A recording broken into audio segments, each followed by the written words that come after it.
Hello everybody, this is Last Minute Movies. Tonight is devoted completely to Scavengers Reign and the fucking imprint that it left in sci-fi animation of last couple of years. Before getting immediately and cruelly destroyed. Yeah, by money, by big money. By, what is that guy? David something? David, the Max CEO, the HBO CEO. I feel like they rotate, but yeah, I think that's the guy. There's a guy right now, I want to say David Doulis, but David. That's not who it is. If you're watching this, please give us second season. Why is this so important to us? Why are we even talking about this? Common Side Effects has gotten season 2. Officially. As of, I think it was a couple days before the finale of the first season. Or, just right after or before, literally within moments, right? Yeah. And this shit, right? This was so inspiring and so inspired, and this was so, meticulously crafted. I love saying this so much about shows that I love. They're meticulously crafted, and the storytelling is amazing, and there was every reason to tease for season 2, and they just fucking killed it. Which I feel like meticulously crafted, that's kind of like a film bro buzzword. There's some great media that it doesn't apply to, like Smiling Friends, for example. If we're talking adult animation, Smiling Friends works because it's a bunch of freaks throwing shit at the wall and seeing what sticks. It's about feeling like yourself. Scavengers Reign is crafted with a level of care and deliberate artistic intent that really makes it stand out from pretty much anything ever made. I can't think of an analog for what I would compare this to. Maybe the original Alien, it has some parallels to. Yeah, certainly, especially all the gory shit. I love that. But this just goes so much further into the biologist's perspective on science fiction. Yeah, and when I try to think of shows that are like that make me feel the same way, either in sci-fi or in sci-fi space animation, because there's various kinds of sci-fi and different flavors. I can only think of Common Side Effects and no other show. Yeah. And they do writing, provide very different experiences for me. Yeah. I do, of the two, think I prefer Common Side Effects, but Likewise. That's because it's going for something that's, I think, more up my alley specifically. Yeah. Also, I prefer Common Side Effects because the rebellion that it is trying to incite can actually change the world we live in for the better, right? I hate the conditions that it describes and how fucking accurate they are. Scavengers Reign is about how animals are terrifying and we need to get rid of them. Exactly. But also about how beautiful this shit is and how we don't understand the true complexity of what life and biology are capable of. Yeah. Especially I love the fact that the show basically takes a jungle setup and throws us in the middle of it. This is how, I guess, people who would survive shipwrecks in the Amazon in, centuries ago would, just appear in this fucking alien world.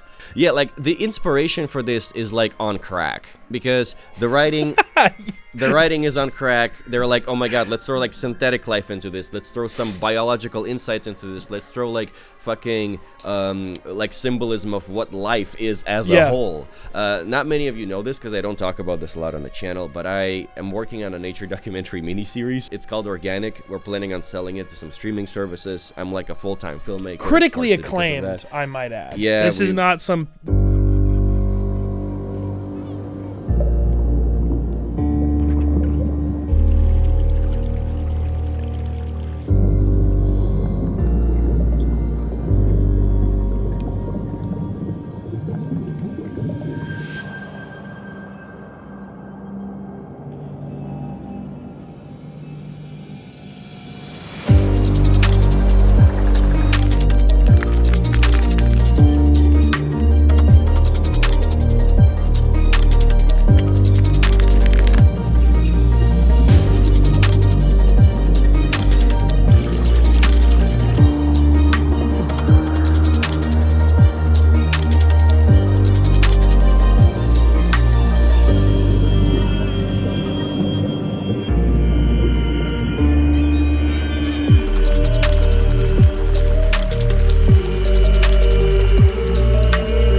The movie played at Cannes, at London, in Venice. The point is, it's about biology and aquatic life, and the premise is that there are little living critters and things. Have you ever stared at a puddle for a while after it rains? Well, when I you're know bored? you have. I have. But like, do you notice like this little kind of critter thingies? Yeah. Yeah. Like the whole kind of like premise of the show is that like those little biological life forms that live in all water on Earth, they can tell us so much about who we are and who like all living things on the planet are. It's just like this massive interconnected ecosystem, and like seeing how these little critters in every puddle of water are doing can indicate the health of like all ecosystem, because they're the simplest life forms out there. Everything that's more complex is built on this intricate kind of pyramid chain ecosystem that like in the end of the day, if they're not doing good, we're not doing good either.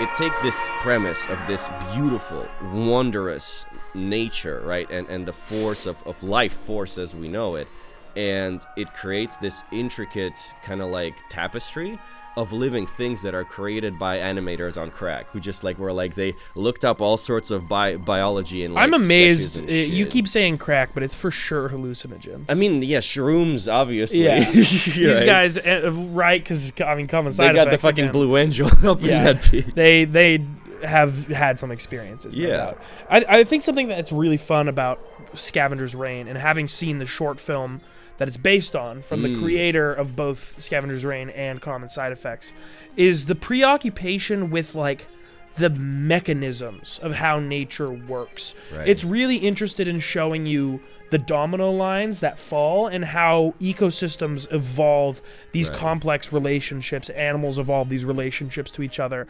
The original Scavengers short is just two scientists, which are kind of Proto-Ursula and Sam. No dialogue, just going through nature, instigating this chain reaction to get a response that they want. And it's a lot more fun, a lot more light, a lot more like Adult Swim at 3 a.m., whereas this is just an animated sci-fi drama. It's a lot more grounded and bleak and and it's more gripping in a way.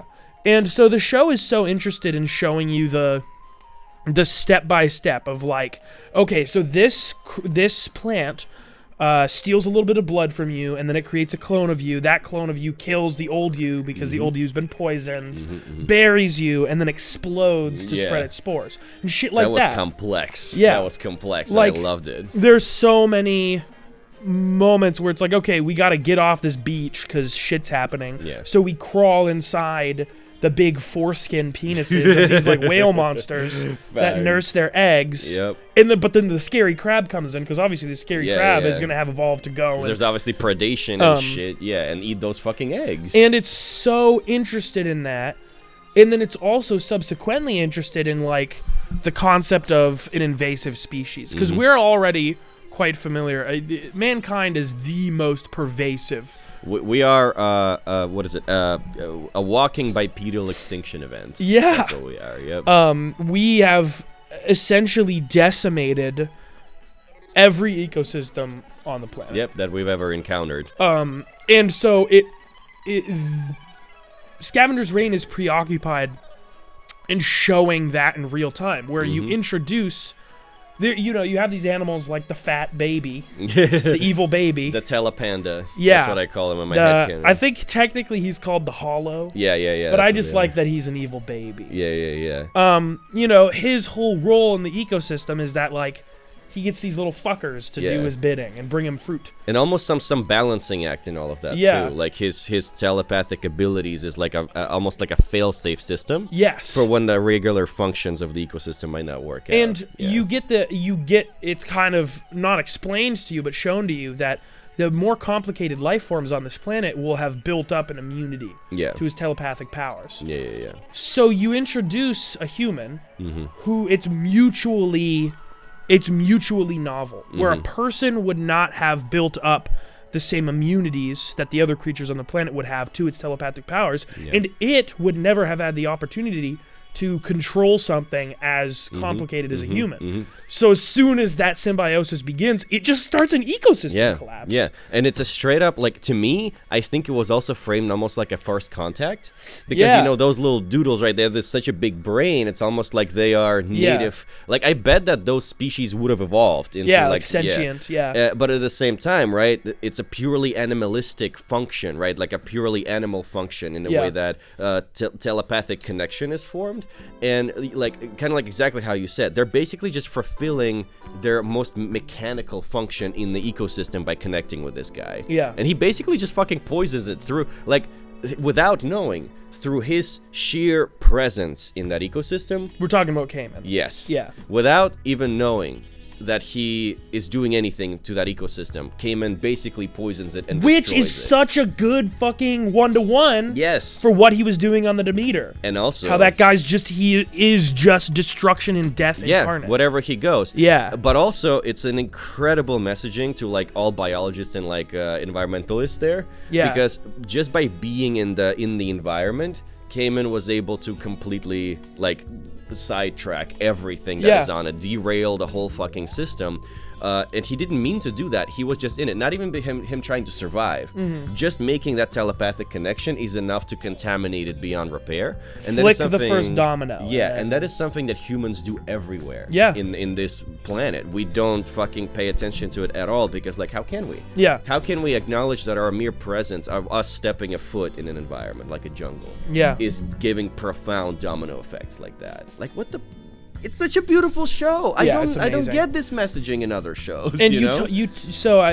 In one of the interviews I watched with the creators, they're talking about how those studio notes that they were getting kind of helped keep them on track. Where I think if they had gotten their original vision for what this show was going to be, it essentially would have been a nature documentary and nothing else. Yep. There would have been no that character. Yeah. And you had the production side, which ultimately betrays them. But you have the production being like, hey, so all these freaky beasties are great, but, like, we need a grounding human element. We need a protagonist. And I think because of that, it's very good that we have human characters. And I think the show's interest in having them be... it's not that they are two-dimensional. It's that the show doesn't give a lot of time to their dimensions. Yeah. So you get these very passing looks into what their social lives are like, why they are the way they are. You know, like Ozzy is a bit reclusive because she's essentially a military brat, and that she hops from ship to ship, and she never has time to make friends, and that's like sort of a defense mechanism. Yep. She got accustomed to that life. Yeah. And so that makes all her interactions with Levi and eventually Ursula and Barry, and I don't remember the lady's name, but Barry and that crew of people makes it all the more impactful because you know, like, she has these defensive walls up. But it doesn't go into that. The show's not interested in that. It just knows it has to be there, so it makes the effort to make it as good as possible. Yeah, it plants these little backstories. Yeah. They're ultimately meaningless because most of those people are dead and the ones that are alive are trying to survive in this awesome fucking jungle. Yeah, so you don't have time to be parsing through your emotions when, you know, the big parasite is being planted in your chest. Exactly. Or, you know, those fucking weird grabby birds are like pulling you up beanstalks. Yeah, those birds are fucking, like, that freaked me the fuck out. It was cool as shit. And I the birds were the ones that freaked you out? No, not at all. When I said freaked out, I mean, like I was constantly fascinated by the extent of how the narration, like the narrative of exploring this world would keep stepping itself up, and we would always see more complex communication chains and connections between different, like, aspects of facets of life that exists in there.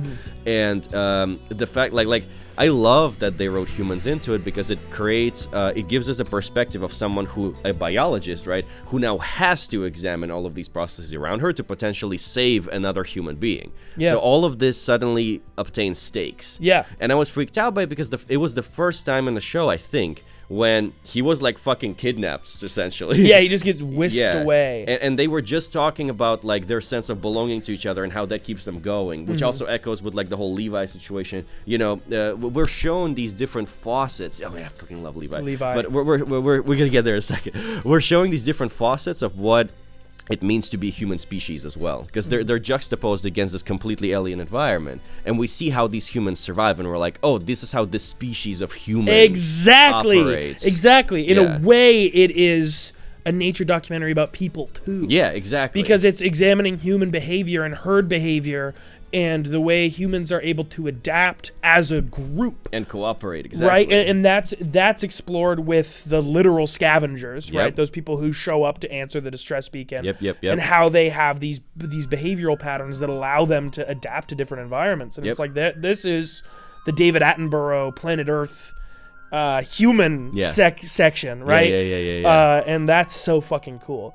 And I think the closest analog we have for like the way this show treats its characters is something like the sci-fi horror greats. Like, I feel like Alien and The Thing are both really great examples of like, it's not necessarily, those movies aren't necessarily interested in going in depth into what Ellen Ripley or R.J. McCready are like on a day-to-day basis, but it gives you as much as you need to understand exactly how they would respond in any given situation. Yeah, like this alien unknown biology. And how it's thrown at the main characters and just cope with it. Yeah, and you know enough about them throughout the course of the show to like be like, oh yeah, it makes sense that she would respond that way, or Sam would respond that way. It's a great ensemble, and you get exactly as much of them as you need to feel emotionally attached, and the rest of it is just a nature doc. And it's wonderful. Super tight. Like it gives, I feel like it builds excuses, right, to be a nature documentary. It just wants to talk, and like I think what's really doing it a really good service is the formatting. Being able to jump between these almost vignettes that go from one character's journey to another. You get to go between ecosystems, between environments, because they all got scattered across the planet. It's not just one forest, you know. It's myriads of different ecosystems and biomes that they traverse, and it just gives a perfect kind of like canvas to go like, oh, and now it's this freaky creature and this freaky setup, and like oh my god, those like ponds that look like giant shells that Ozzy ends up swimming in. I feel like that was amazing because like the planet itself is not inherently hostile to them. No. And that's just so important to acknowledge that like they could have easily made it so that like how many like sci-fi books there are about a hostile like interplanetary jungle that is completely like just everything wants to kill you, kind of like in the way that the bad guy in the original Avatar movie describes Pandora. If there is a hell, you might want to go there for some R&R after a tour on Pandora. Out there beyond that fence, every living thing that crawls, flies, or squats in the mud wants to kill you and eat your eyes for jujubes. Yeah, but that's their perspective. They're fucking colonizers, so of course they'll see it as a hostile environment. But like these humans don't, because all of them are scientists and they make observation and judgment based on observations. And that is like something that all of those characters share, even Cayman. Yeah. And I just love Ozzy and like her perspective on it too, because she also introduces the notion of like synthetic life into it. Yeah, the way that life and the theme of life is explored through Ozzy and Levi is really out there.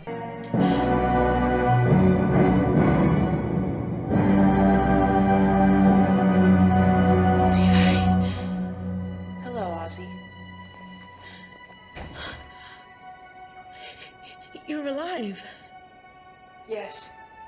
But how? I'm not sure. Something beyond my understanding. And really cool. Yeah. And really satisfying in how it wraps up. I joked with you earlier about how it's a better version of the wild robot. Yeah. And I stand by this. That robot be wild, though. Yeah, like, that honestly. robot is wild. And when they show back up at the end, completely made of fungus, and their consciousness has... And it kind of makes you wonder, like...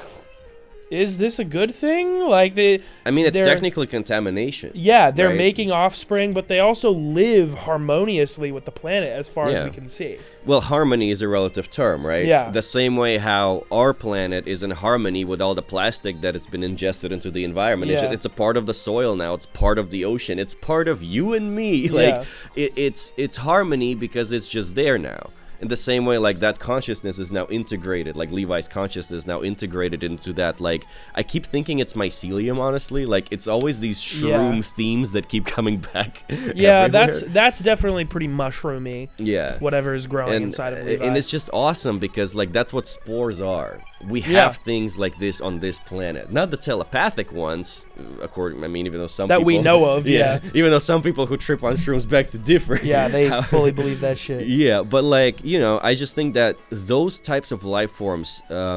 like, the coolest thing about this show for me, just like the art style and the inspiration behind the show, is that a vast majority of things that are shown in that show are largely inspired so much by other life forms that exist here. Mycelium behaves so much like those telepathic spores that infected Levi.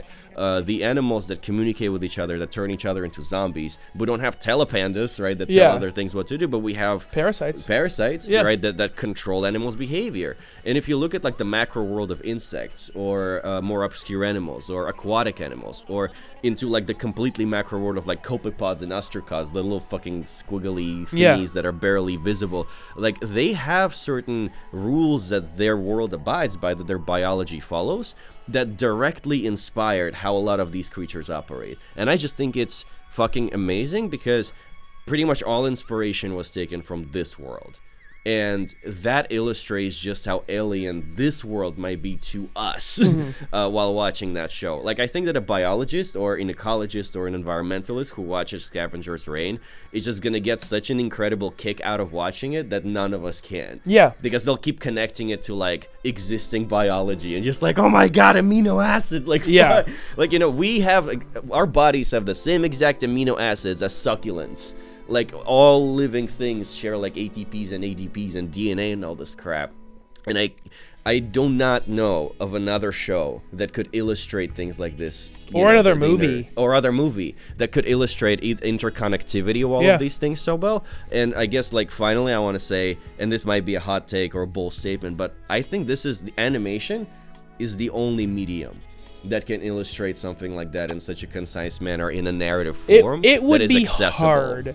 I think that you mentioned Avatar earlier, and I don't love those movies. I think they're a bit more obtuse. Yeah, it's a live action thing about colonizers with a kind of a flat, like, you know, arc in the sense that it's really, you know, straightforward. The characters and the narrative aren't nearly as interesting in Avatar as they are in Scavengers Reign, but I do think that the way it explores biology is really amazing and really satisfying. And if you were to explore the world of Pandora with the same care and love that this planet, I don't remember what the fucking planet's called. Yeah, I forgot the name of it too. If you were to explore Pandora with that same love, you would probably yield similar results. And you could tell that that was in James Cameron's heart, but he had more money to answer to than the team working on Scavengers Reign did. Yet somehow I feel so much more fulfilled watching it. Avatar or Scavengers Reign? Scavengers Reign. Yeah, I agree. That's what I'm saying. Like, I connect with the characters more. Yeah, they have much more creative freedom, and it's visible. It doesn't have the expected narrative arcs that you would anticipate out of a science fiction property like this. Yeah, something I thought was really interesting was how much Scavengers Reign plays with your expectations and how many times it's like, we're going to throw these characters a line, and then it yanks the line away. Specifically with Sam. Yeah. I think the show... Sam is awesome. Yeah, Sam's a great... I kept texting Egor, because Egor had finished this before I did, and I was like, Sam's my literally me character. Yeah, he's awesome. He's so responsible for everybody. But he's also, like, a little arrogant. He's definitely, like, holds a grudge against Cayman, and I really like... So would I. I mean, he killed everybody. Yeah, he was responsible for that. Yeah. And yeah, Sam's really remarkable, and when he gets poisoned, at that point in the show, him and Ursula had just been playing hopscotch. They'd been playing leapfrog, where, like, one of them gets fucked up by some beast, and then the other one saves him from the beast. So you think, like, oh, he's poisoned, they'll get better. And then they just find some witch doctor in the woods. Incredible fucking moment. And I watching it, I was like, this is really cool, but, like, this all seems a little convenient. Like, there's no one else around. How did she learn all of this? Exactly. Well, I mean, it is explained pretty well. Like, I totally was on board with it. Like, she had more time there. And Yeah, she but probably how doesn't would speak she the same know language. how- She's like a withering old woman. Yeah. She had decades because it was a different crash. It was a different crash Yeah, site. It but was a different was ship. the implication to you that she had cured herself from this ailment many times, or The implication to me was that she's Was the last also of a another- biologist, and she was the last of another crash, right? Yeah. And she had all of this time to combine all of their knowledge Yeah. into being able to exist there, to like feed herself, to have the shelter, to know Yeah. how to cure all of these different things, To- to know how to deal with the to local me dangers. the chain reaction, and that episode was the most like the Scavengers short film, Yeah. where her and Ursula are just walking around instigating all these biological responses, like the and- umbrellas and yeah. shit. Yeah. And I was watching that being like, how the fuck would she know this? Like, this is all so convenient. And then it's revealed, like, oh no, she's being guided by a parasite. Yeah. And she put that parasite in him. Yeah. So you get that kind of, like, Deus Ex Machina where it's like, all right, that's a little convenient for the tone that the show is going for. And then it's like, oh wait, never mind. It's worse now. Yeah, it's just gonna get worse. And the funny part is that, like, and I love the fact that we're taking a swing back then, because, like, the next stage in being infected by that parasite is building a lair. Yeah. So Sam is having the time of his He's life. feeling, like, amazing. And then you're like, Yeah. oh, maybe this won't be that bad. Yeah, Maybe it's he's like- going to get better. And where's all that energy coming from? His Yeah. fucking insides are being dissolved. He's Yeah. essentially fucking hollow by the end. Yeah. And it's fucking scary, man. Yeah. Like, the horror aspect of this entire show is also just, like, completely mind-blowing. Yeah. And the whole Sam arc is not even the scariest, by far. Whose do you think is scarier? Cayman and his entire vision situation of going back and forth, like I love the fact that this whole telepathic thing just works so perfectly. The only thing in the show that might be more frightening to me than what happened with Sam is that fucking puffball monster we were talking about. Oh, really? That scared the hell out of me. Are you kidding me? I couldn't be scared of it just because I thought it was so floofy, and I was like, ooh, I don't care if it wants to That's kill me. that's why it's scary, dude, because it's Yeah. camouflage. Yeah, that and the way it just sticks out its proboscis, and the way you see that poor little creature, Yeah. and then it cuts You back to it, witness and the its death of eyes are another one. gone, Yep. and it's like that. You know, that's how spiders digest their Yeah. prey. And it's that to me was just like pure terror. It also gave me flashback to Starship Troopers when a guy gets his brain sucked out. by Yeah, fucking, yeah, it definitely was evoking that Starship Troopers bit Yeah. a little bit. One man, one character in this that represents the antithesis of all of that humanity and like eagerness to learn and scientific, you know, method that all of them using. I think the antithesis of that is the guy who failed to contain his own fucking emotions. Yeah. And who started destroying things around himself and gave into these horrible tendencies. Because like Cayman, what I love the most about it is that he gets exactly what he deserves. Yeah, Like for 2/3 of the show, he just fucking repents. Yeah. Because his psyche is completely broken, and at the end, he's absorbed by the telepanda. Yeah. You know, he just becomes a part of it because of just how passive and broken he becomes. He was a broken man at the beginning of the show, and all we wanted to like get about him, his arc, is finding out his backstory and find out what he did that made it this way. And we hate him too. Yeah. We were completely unbiasedly, we fucking hate what he Yeah. has done. Fuck Cayman. Fuck Cayman. fuck that guy. And yeah, he's everything that is worst about humanity. And as far as like going to the show showing human species as a whole and like showing what they are, because like being a nature documentary about humans as well, Cayman is an example of someone who has failed and who has given up, who was never qualified to be on that ship. And you I know? like that he's not evil. He's just weak. He's just weak. He's just a Like- weak personality. Yeah. Yeah.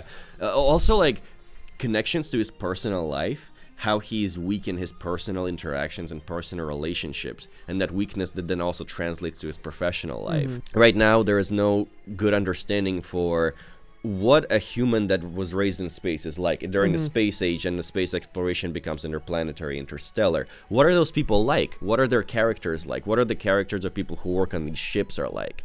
And it straight up goes like, yeah, so all of these guys are hired to do their jobs. Yeah. But Cayman just like weaseled in. So all of these problems that he still has in his baggage that he shouldn't have brought with him because he shouldn't have been hired for it, they are now part of this bigger issue. Yeah. So it illustrates to us, like, they're not, like, you know, space programs, they have to work with human biology, Yeah. too. And this one slip-up can cause so much devastation, you know? Yeah. Yeah. The Demeter Yeah. is the name of the boat in Dracula. that Dracula rides over and kills all the crew members. Oh my god. And that was something I was like... I literally watched it the other day. I saw this I saw Demeter on the side, and I was like, oh, it's going to be one of those. Holy shit. Right? Yes. And that attention to detail Demeter is delivered remarkable. all of that devastation. It is remarkable. Yeah. Holy fuck. And I love what it says about the tone. Like, there's this, despite being futuristic, there's this very, like, classical, like, the way it's scored. First of all, tonally, the music here is off. Both this and Common Side Effects, not to keep throwing it back to Common Side Effects, but both of these shows have some of the best original music of any TV show I've ever seen. 100%. Animated, live action. Like, there's plenty of shows with great theme songs. Yep.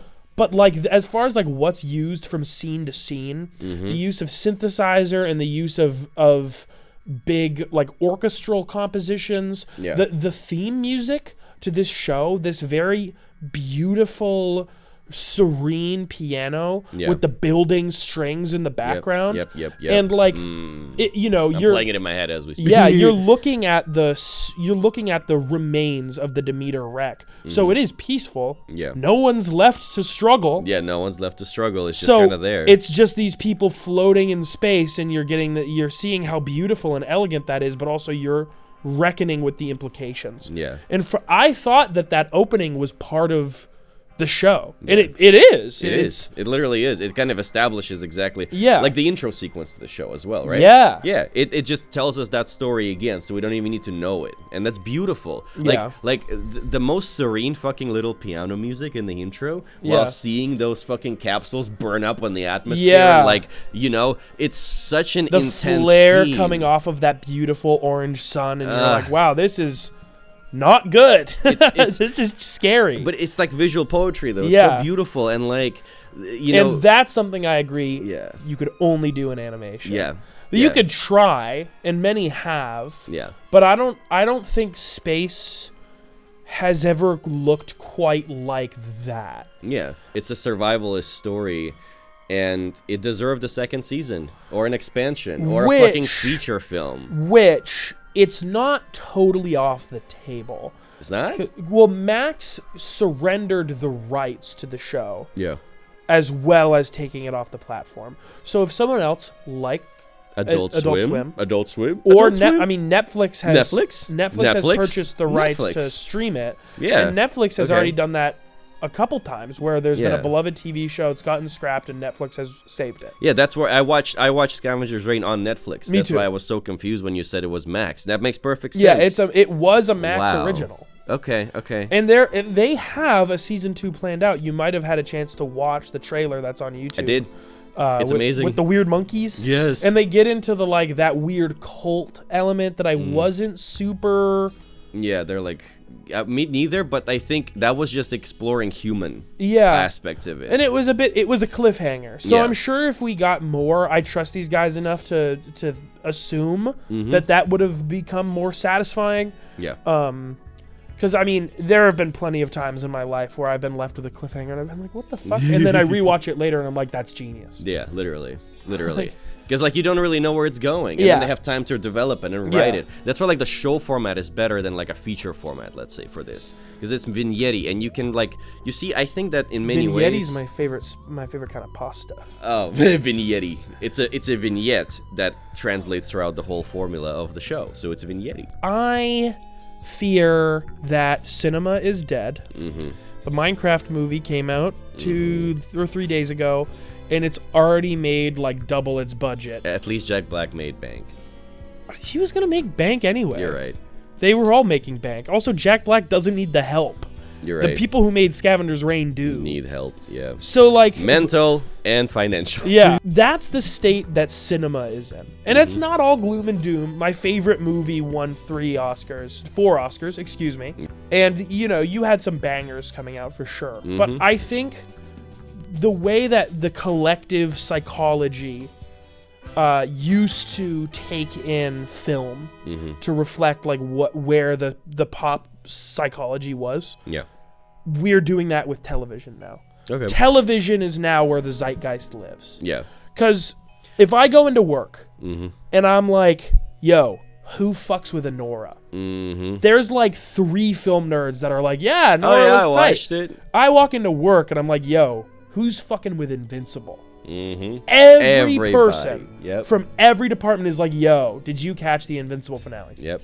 Same thing with Severance, right? And Fucking love Severance. yeah, haven't done it yet. I'll get there. The way that these shows represent the collective psychology, right? Like Invasion of the Body Snatchers back in the day was all about like the Red Scare, right? And the idea that like people could suddenly be replaced by these inhuman monsters, Or the show commies. Americans. Yep.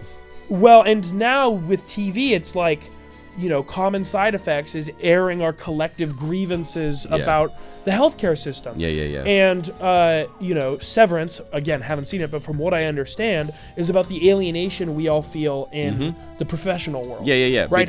Between workplace and life. Yeah. And how we're made to feel like we are some kind of proprietary technology for our bosses. Yeah, exactly. So I think the TV space really is where a lot of great, like, auteur creators are starting to flourish. More so than film. That's not to say film is dead for these big creative projects, but seeing back to back, Scavengers Reign and Common Side Effects from this creative team. Yeah. I look at these guys and I'm like, that's an auteur. Yeah. That's like, these are people who have a visible fingerprint, a visible creative style that is consistent throughout their work. And they have something to say, and they develop it, and then evolve it. They are an artist who has a journey of evolving their medium and their approach, and they keep getting better every time, and they keep producing better work. It's not this corporate level bullshit that is meant to mass produce and then mass advertise to the masses. It's with the hyper niche way that film and TV has begun to develop on streaming. Yeah. I feel like these guys are creating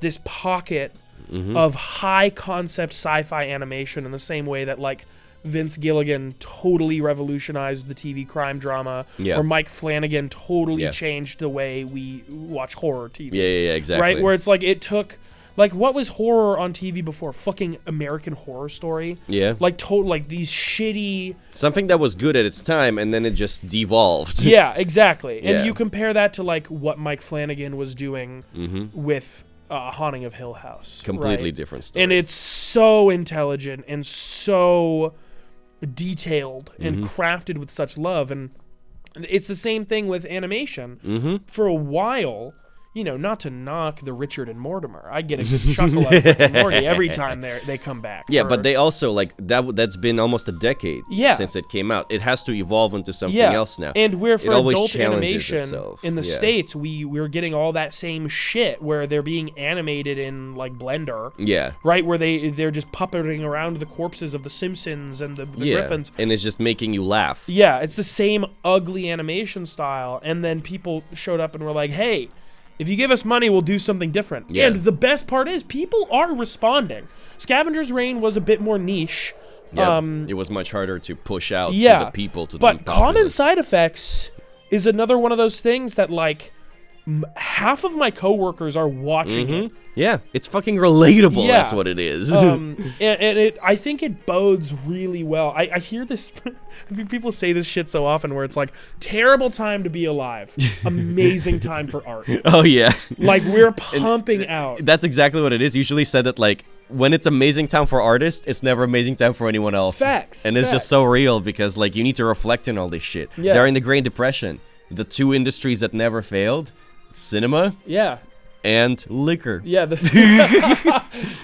Liquor production was skyrocketing. I know. The golden age of Hollywood was the silver screen. It was all that. It was during the World Wars. The insane demand induced by the Great Depression to go and escape from your fucking shitty-ass condition into cinema has created Hollywood's golden age. And that 50-year loop that society goes through, where we go through a bunch of fucked up shit, and then everyone pulls their act together and fixes everything. And then people forget what the fucked up shit was like, and shit gets fucked up again. Yep. You also see that mirrored in terms of, like, cultural innovation. Yep. Right? Where in that same way, like, 50 years after everything went down with the Greatest Generation. You have the World Wars, and you have that studio system really booming and creating the template for what Hollywood could become. When like Douglas Sirk became. Exactly. Yeah, the formulaic stuff. That's good. 50 years later, you walk into the Vietnam War, and everything surrounding that kind of Nixon era misery. The acid movement in cinema. And you have the rebirth of Hollywood under the reign of these auteurs, right? Where it's like there's no longer we're shattering the studio template, getting rid of the production codes, and giving the reins to guys like Scorsese and Coppola and Kubrick. Yep. And Spielberg. We let them do their thing. He also and they slowly started to fill that scene until everything became authorial. And I mean, Hitchcock, I think, is one of the OG authors that like really started to. He still worked with the studio system the way it was intended to be. He was despotic about it. Yeah. And I think that's why he was a dick. And that's why authors over time kind of become slightly nicer, slightly more approachable. Yeah. Is because you have to be a total dick to like break down the studio system. Yeah. And then when finally a couple decades later, when the director, who is an author-like director, would have total control on a set, when the studio system was gone, like past the 70s, that's when they started to become a little more approachable. Like that's how Tarantino became a thing. Yeah. Which he's a fucking weirdo. Yeah, he's gotta be. He's Tarantino, bro. Yeah. And I don't think in the same way, like I don't think there's been a decade that's been all in all bad for music, but it's the same way that like I feel like we kind of hit a drought after the 90s, and like music is starting to get really weird in the mainstream again, and we're starting to find. And I'm hella happy that the cycle continues on and it keeps inspiring itself. And I feel like we are getting to witness and potentially partake in, if we're lucky, witness this new rise of mainstream art.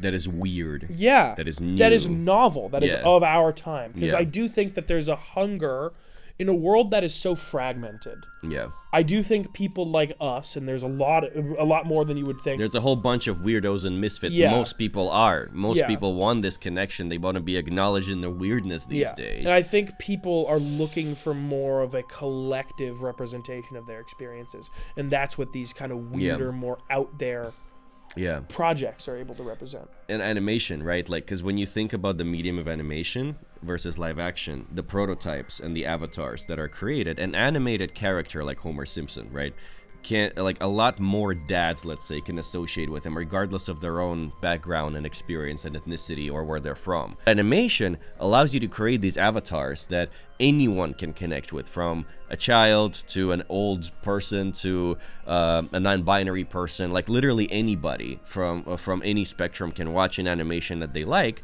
and connect with those avatars without having to breach all of these barriers. Yeah. And I love that. And that's what I think exactly what the main advantage of animation as a medium is, in connecting people and bridging gaps. Like really good reference to Soviet animation. There is an entire plethora of Soviet animations, like Hedgehog in the Fog, that basically existed for decades. And anybody who has ever learned the craft of animation, be there in Australia, Africa, China, or South America, they would in one point or another encounter that in like their studies, and then try to learn from the technology that was used to make that, to like recreate that. It is one of the most famous animated shorts ever. Not a lot of people talk about it because it's old, but all animators know it. And I guess like what I'm trying to say is that this will be like, it barely uses dialogue, so people from all countries can connect with it. And that is just the ways in which like that Soviet animation can, like, you know, or animation from anywhere that's old can still connect with people even in the modern days and make them think and feel everything relevant to this day. Because, right, it's not live action. It's not a period piece automatically, right? Because if you watch a movie that was made in the 50s, you're like, oh, it's a movie from the 50s. But if you're watching a piece of animation that was made in the 50s and it's really fucking good, you don't give a fuck when it was made because it connects with you. You bypass so many things, and that's why animation is it's not a genre. Yeah. It's a distinctive medium. And we need Oscars for animation. It treats itself like a genre. You see what I mean? Yeah. In a current Oscar situation, we have Studio Ghibli competing with fucking Jag duking out with a raccoon, you know? Yeah. And those are completely different stories in completely different genres for completely different people. And, you know, that's just wrong. But yeah, animation fucking rules, and so does this show. And you should give it as much love as possible. It is still on Netflix. Yeah, this show rocks. Scavengers Reign is pretty good too. Scavengers Reign is fucking... Whenever AI inevitably gives us another Levi, that then connects with like a mycelium network, spores... Smash or pass? Levi? Post spores or before spores? You're not supposed to ask a lady that. That's rude. Oh, I'll smash both. Attaboy. Have a good rest of your night. Please like, subscribe. This was Last Minute Movies. I don't know why I did that. Arrivederci, everyone. Good.